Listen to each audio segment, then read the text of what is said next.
how should the test be done? So they laid down these criteria also. You should not, someone will say I will prick from here, someone will say I will do it from here, someone says I will do it from urine, someone says I will do it from saliva.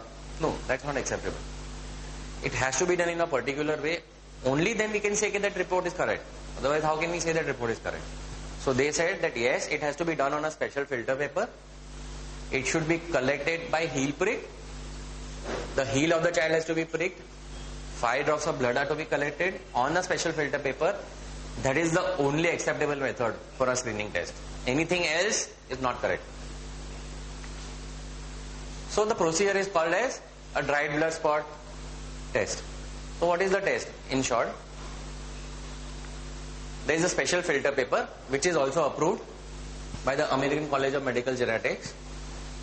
Here there is no option. You have to use this filter paper. You can't use those filter papers which you get on a stationery store.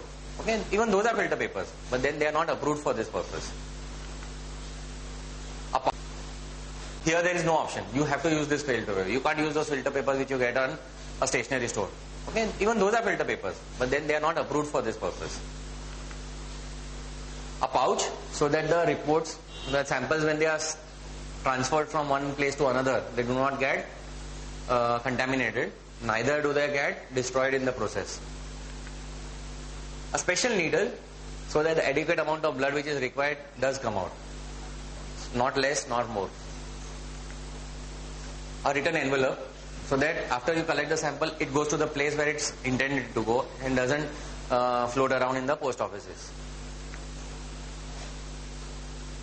Just something to clean your hands. The site of puncture. Okay, and after you have pricked the child, you have to put a band-aid so that the bleeding is not there. So how is the whole process? Basically, yeah. They say normally it should not, it should allow the room to breathe. So if you put a skipping person, it should not breathe. No, a band-aid allows to breathe. Even a micropore tablet will allow it to breathe. I will give you a simple example. You go take a bath when you apply a band-aid. It becomes wet.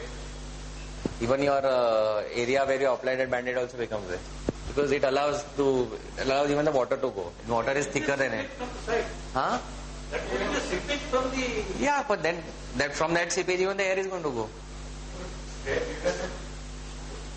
Waterproof band-aid. Yeah, but then the thickness on the side is not much. So there is always seepage and air which is going in. Plus there are small dots on the band-aid, on the top side, which allows the air to go. Okay, so basically we warm the foot so that there is more blood circulation, so that just we prick it once and we get whatever amount of blood we require. Clean the hands. This is the area where the prick is made on the foot. This is the safest area. Everything is then defined, so that no one makes any mistakes and everything is done properly.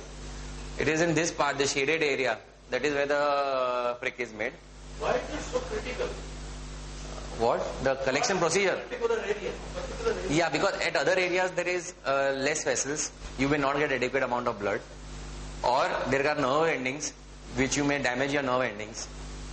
So this is the place where you can get good amount of blood also, plus you are not going to damage any nerves also. Otherwise, when you prick someone and a newborn baby, you may not know where the nerves are. That is why it is so critical. Then you clean the foot, you prick the child. If it's an older child, if maybe a 1.5-year-old child, then you don't take from the foot because the foot is very thick. The skin has become very hard by that time because they have started walking. So then you use the finger, like how we do it for diabetes. Then the first drop of blood is wiped off, and then the drop is allowed to fall on the filter paper, or it is just allowed to soak into the filter paper. It doesn't matter how. Like that, 5 drops of blood are collected, and it is allowed to dry naturally. Nothing special has to be done. Just allow it to dry. Once it is allowed to dry, then it is packed. The details which are to be filled up in the form, whatever these details, these forms are filled up. These forms are filled up. The filter paper is torn kept it in the Ziploc, the labeling and barcoding is done, and it is sent to the lab. So this is the procedure which is adopted. It's a very simple procedure and it is a very nice way of doing it so that everything remains foolproof and everything is done properly. Okay.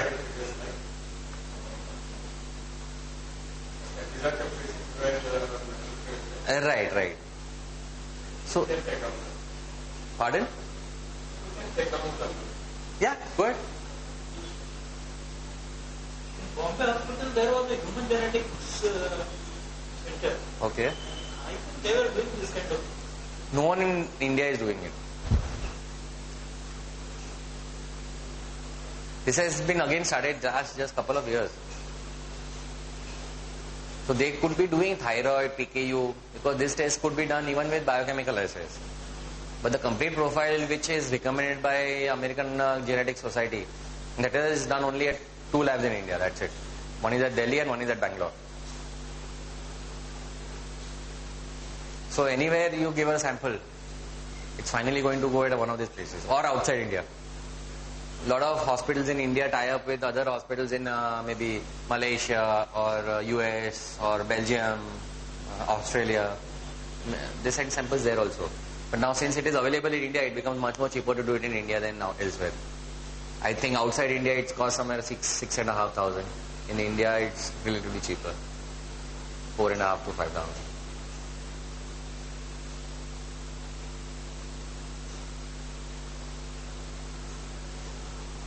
I'll just show you a small video.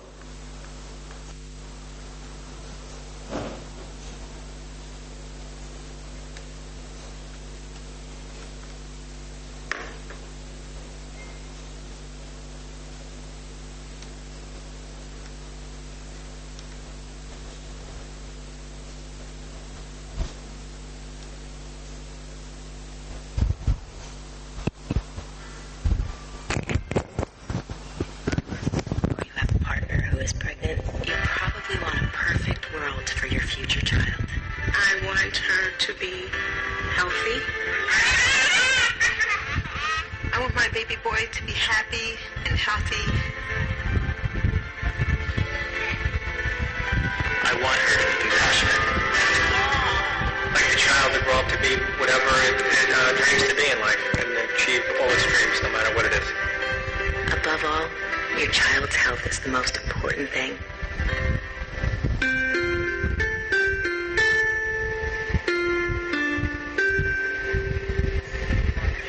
Newborn screening is a public health program that helps to promote your baby's health by testing your child for some rare disorder shortly after birth. These tests are required by the state. All newborn babies, before they leave the hospital, are tested for a variety of conditions, some of which are uncommon and some of which are more common.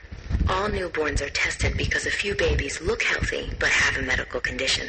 Most babies are healthy when they're born, but we test all babies because some babies have rare health problems that can be identified by tests. Serious problems such as mental retardation or even death can be prevented if we find out about these problems right away.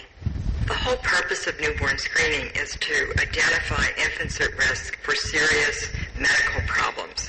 And the faster we do that, the better it is for the child. Within the first 2 days of your baby's life, a nurse or technician will take a routine sample of blood to send to the lab for testing. These tests are simple. All that's involved is a heel stick. A trained nurse practitioner will extract a few drops of blood onto a piece of paper, which allows the blood to spread out in little discs. There's a little Band-Aid put on the heel, and life goes on as normal. Some babies will need to be retested. If your baby requires a retest, you'll be notified. Before you leave the hospital, make sure the hospital knows how to contact you. If the baby needs to be retested, it doesn't mean that the test is abnormal. It just means that it's possible that they didn't get enough blood or that the results were inconclusive. If your baby needs to be retested, it is very important to get retested quickly. Here are some important things all parents should know about newborn screening. All newborns are required to get tested for some rare disorders before they leave the hospital. Babies with these disorders may look healthy at birth. Serious problems can be prevented if we find out about the disorders right away. To do the test, a nurse will take a few drops of blood from your baby's heel. Your baby's doctor in the hospital will get a copy of the results. Ask about the results when you see your baby's doctor. Some babies will need to be retested. Talk to your baby's doctor if you have any questions. If there's any question in your mind or something that you don't understand, even if you're asking it for the third or fourth time, it's okay. But it's important to communicate with your physician, with the baby's physician. Perhaps you're about to become a parent for the first time. The best weeks are when you hit certain milestones, like feeling the baby move for the first time. This has been a great pregnancy, and I just can't wait to see her in a couple of weeks. Maybe you've had children before. Either way, you know that your children will depend on you to keep them healthy. And with programs like newborn screening, we can ensure the health of generations to come.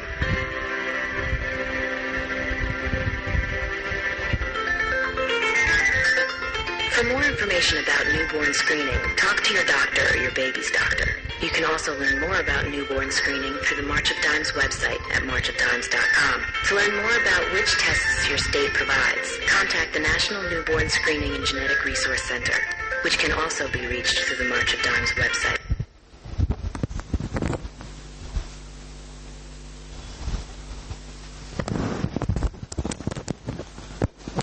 So that is a small video which is made by a non-profit organization in US for educating the importance of newborn screening. Though it is mandatory there, but still the idea of education is very important there.